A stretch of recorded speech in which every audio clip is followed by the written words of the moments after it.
천국의 아이들 11번째. 오르막 내리막. 알리와 아버지는 또 어느 대문 앞에 섰다.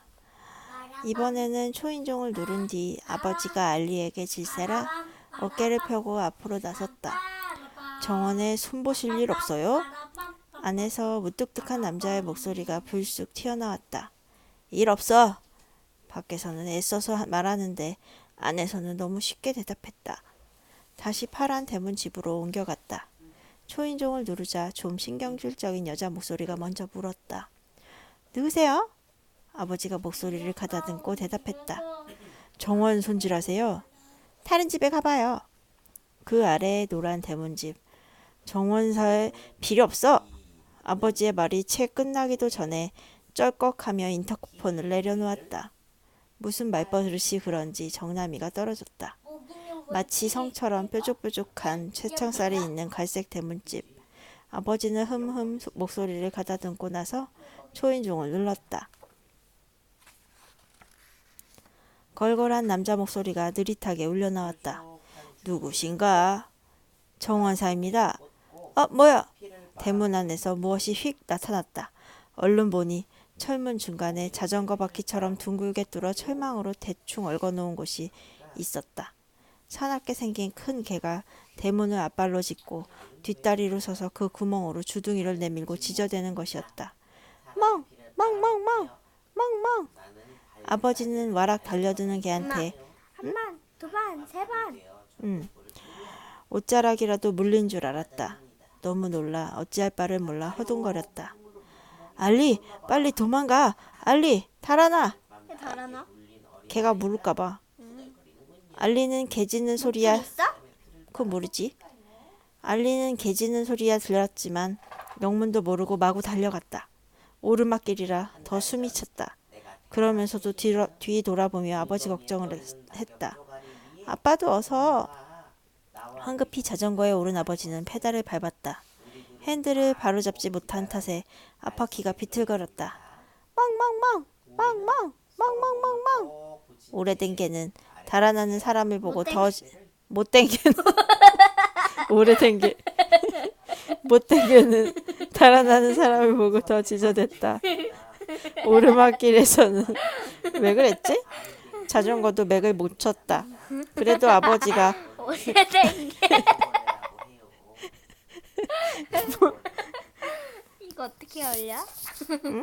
균형을 잡자면 어때? 오래된 게. 자전거가 할리를 앞질렀다. 아버지는 뒤돌아보며 속도를 늦췄다. 오래된 게. 그만 웃어. 알리가 자전거 옆에 오래된 따라붙었다. 게.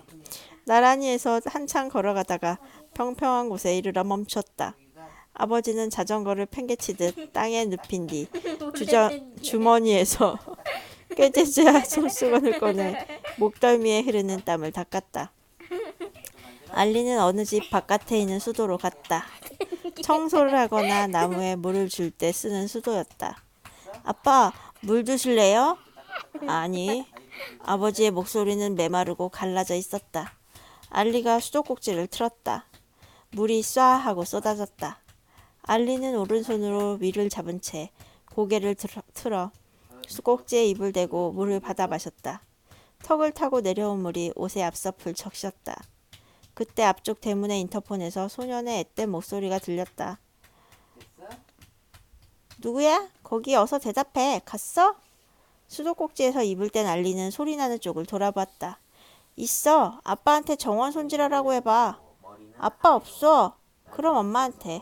없어. 지금 할아버지만 계셔. 그럼 할아버지께 여쭤봐. 형이 정원사야? 나 말고 우리 아빠. 대화가 이어지자 알리의 얼굴은 기대감으로 밝아졌다. 어느새 알리는 대문 가까이 다가서 있었다. 어디 계신데? 바로 요 앞에. 빨리 여쭤봐라. 형 이름부터 말해줘. 알리. 난 11회자. 몇 학년이야? 3학년. 이제 여쭤볼래?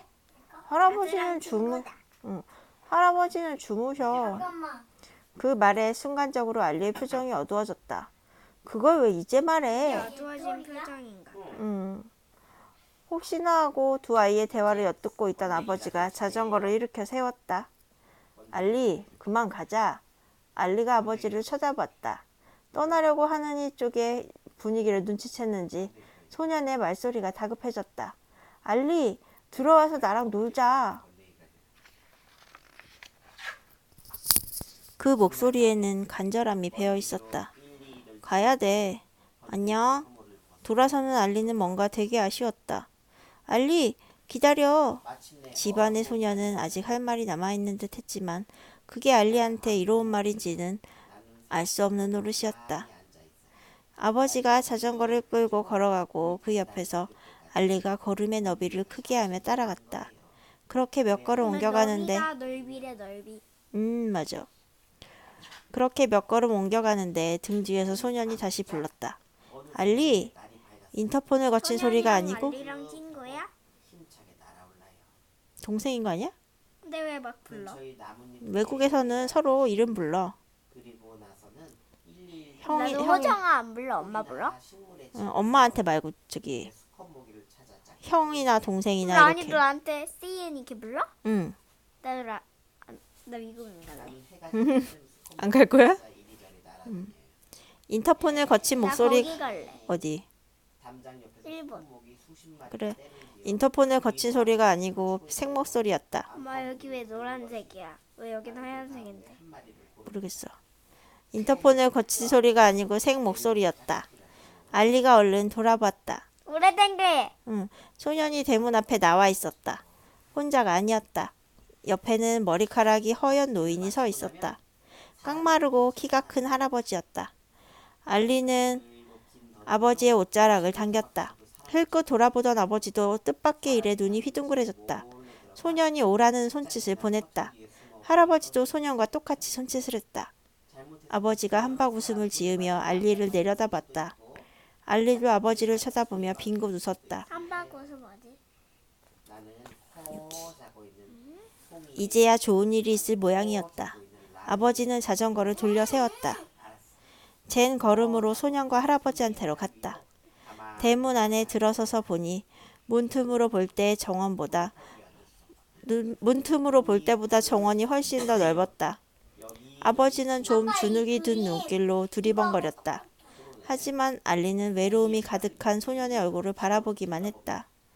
잘 왔네. 정원을 손볼 때가 지났거든. 할아버지의 목소리는 힘이 없었지만 친절했다. 비료를 갖다 줄 테니 비료를 주고 체리나무는 특별히 좀 신경을 써주게. 뭐야? 식물들이 잘 자라게 땅에다가 주는 약이야. 흙 같은 건데. 그거 아니야? 뭐? 강아지 똥? 그런 거. 좀 신경을 써주게. 내가 손수 심어서 약도 쳐줬는데 소홀했더니 두 그루나 죽었어. 예, 알겠습니다. 그럼 잘 부탁하네. 소년의 할아버지는 비료와 약을 가져다 주고는 안으로 들어갔다. 아버지는 자전거에서 분무기를 벗겨냈다. 물통에 물을 받아 약을 뿌옇게 풀었다. 묽게 탄 약을 분무기에 부었다. 어떻게 아버지를 도울까 궁리하고 있는 알리의 손을 당기며 소년이 졸랐다. 알리, 나랑 놀자. 알리는 난처한 표정을 지었다. 아버지를 도와야 할 일이 있을지 소년과 놀아도 괜찮은지 알 수 없었던 것이다. 나랑 놀자, 어서. 아버지는 분무기를 등에 지고 나서면서 선심을 썼다. 같이 놀아라. 소년은 거봐 하는 듯이 빙긋 웃고는 알리의 손을 잡아 끌었다. 소년이 알리를 데리고 간 곳은 정원 한켠에 있는 꽃밭이었다. 무슨 꽃을 보여주고 싶니? 꽃 말고 여기 봐. 꽃잎을 들추고 소년이 보여준 곳에는 개미들이 줄지어 가고 있었다. 이 개미들이 어디 가는지 알아? 글쎄 먹이를 찾으러 가겠지. 틀렸어. 지금 집에 가고 있어. 집에는 왜? 양 냄새가 나면 개미들은 집에 숨는다. 땅속에 꼭꼭 숨어버린다. 알리는 고개를 끄덕였다. 정말 개미들이 구멍 속으로 들어가고 있었다. 소녀는 다시 알리를 데리고 놀이터로 갔다. 집안에 동네 놀이터보다 더 큰 놀이터가 있는 게 놀라웠다. 처음엔 축구공을 가지고 놀았다. 늘 혼자 놀던 소녀는 알리와 같이 노는 게 무척 재미있는 모양이었다. 여러 친구와 어울려 노는 데 익숙한 알리로서는 둘이서 노는 게 어색하고 재미가 없었다. 그러나 내색하지 않고 놀아주었다. 알리는 소년이 탄 그네를 밀어주었다. 그러다가 함께 그네를 탔다. 그네 위에서 하늘을 어떻게 쳐다보았다. 그네 위로 올라가? 둥둥 떠다니는 흰 구름도 아니, 그네가 지금같이 이렇게 노는 밀려나니까 친구였다. 한달 전 내가 태어난 곳이에요. 아버지는 분무기로 나무에 벌레가 꿰지 않도록 약을 쳤다. 처음엔 분무기 다루는 솜씨가 서툴렀는데 이내 손에 익어갔다. 일부러 나무 뒤쪽까지 가서 골고루 약이 뿌려지도록 했다. 꽃밭에는 약을 치지 않았다. 일일이 잎을 들추어 벌레를 잡았다. 그런 다음에 호미로 잡초를 뽑고 흙을 일구어 놓았다. 아버지의 온몸이 땀에 젖었다. 그러나 이상한 사람 취급을 받아 쫓겨 달아나면서 흘렸던 땀과는 달랐다. 아까는 땀을 흘릴수록 힘이 빠졌는데 지금은 땀을 흘릴수록 힘이 새록새록 솟았다. 아버지가 일을 끝내자 창밖을 지켜보던 할아버지가 나왔다. 수고했네. 여기 일당이네. 할아버지가 돈을 내밀었다. 감사합니다. 아버지가 받으려고 손을 내밀다가 멈칫했다. 받게. 너무 많은데요? 한 일에 비하면 적지. 정성껏 손질해줘서 내가 더 고맙네. 돈을 받아 주머니에 넣고 나서 아버지는 알리를 찾았다.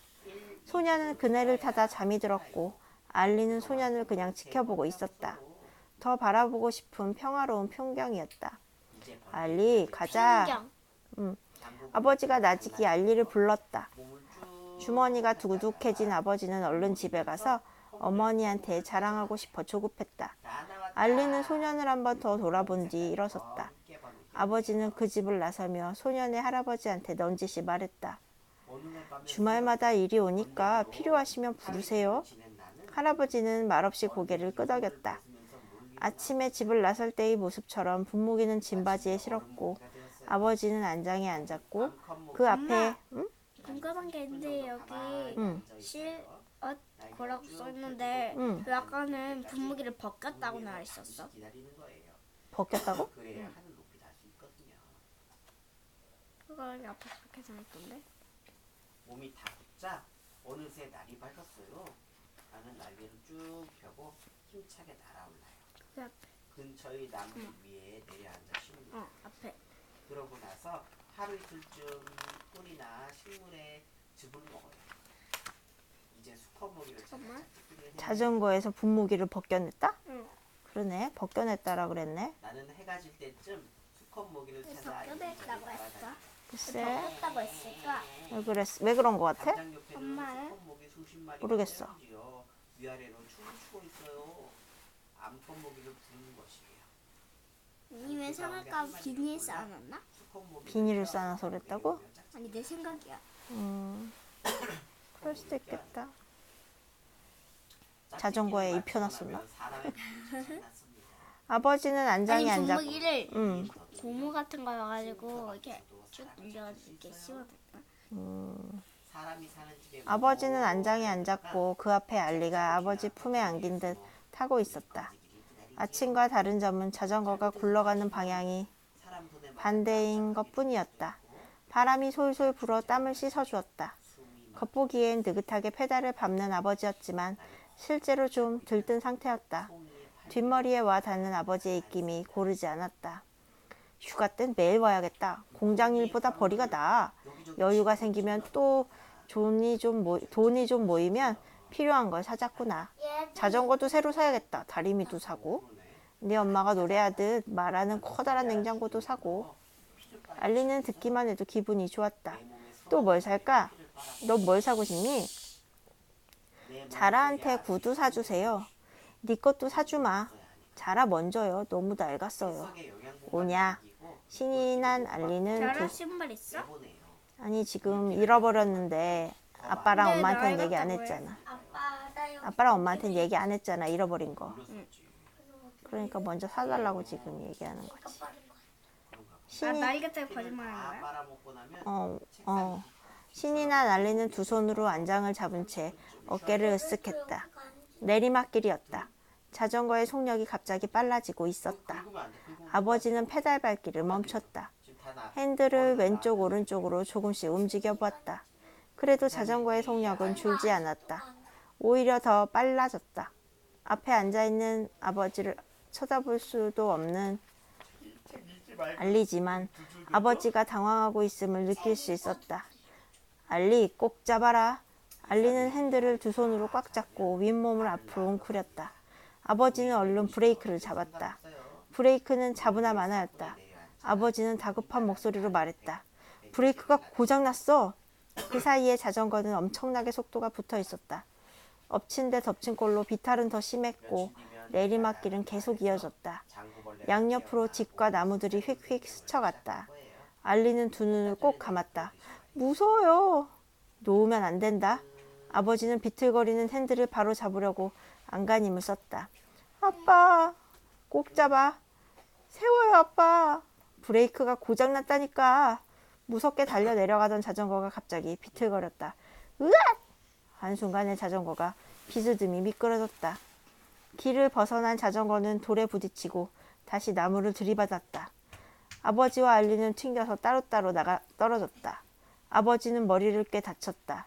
자전거는 더 크게 망가져 핸들이 휙 돌아가고 앞바퀴가 쭈그러졌다. 알리만은 다행히 팔이 좀 긁히고 손바닥에 모래가 박혔을 뿐 별로 다친 데가 없었다.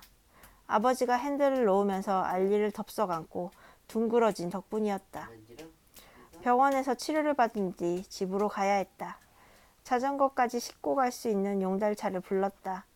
용달차의 짐칸에 머리에 붕대를 칭칭 두른 아버지가 비스듬히 앉았는데 그 옆에 고장난 자전거가 나란히 눕혀져 있었다. 엄마 그럼 돈 내야 되니까 그 돈 다 쓰는 거 아니야? 그러게 이제 좀 모으나 했더니 또 똑같아지겠다. 둘이 서로 닮은 꼴이었다. 사람이나 기계나 고장나면 짐칸에 실리는 짐짝이었다. 알리는 아버지의 오른편에 기대어 앉아 있었다. 아버지는 알리의 어깨를 팔로 감싸 안았다. 참 허망한 하루였다. 알리가 속으로 어림잡아 보니 이미 오늘 번 돈을 다 쓴 것 같았다. 치료비 내고 자전거 고치고 나면 남는 돈이 없을 게 분명했다. 어쩌면 곧 자라의 구두를 살 수 있을 것만 같았던 기대는 사라져버렸다. 집에 돌아온 아버지는 허리를 다쳐 거의 누워 지내는 그 아버지야? 어머니 곁에 누워서 지냈다. 아버지의 눈치를 보던 어머니가 입을 열었다. 집주인이 또 왔어요. 무슨 집주인? 알리가 사는 집주인. 겨우 일어나 앉아 머리를 싸맨 이게 알리가 사는 붕대를- 곳인데 왜 집주인이 알리랑 다른 사람들 아니야? 알리 집이 아닌 곳에 살고 있었잖아. 왜? 빌려서 사는 거래 맨날. 그래서 초반에 집주인이 돈 내놓으라고 하는 부분이 있었잖아. 겨우 일어나 앉아 머리를 싸맨 붕대를 매만지고 난 아버지가 짐짓 화를 냈다. 그 비겁한 자식 며칠 전 나한테 혼날 때는 찍소리 않고 기다린다더니 5시간이나 앉아서 기다리다 갔어요. 당신을 만나서 결판 내겠다고 벼르더군요. 그럼 내일 만나지 뭐. 허풍 떠는 것은 여전했으나 기세는 한풀 꺾여 있었다. 아버지는 애써 어머니의 눈길을 피했다. 만나면 만난들 무슨 수가 있나요?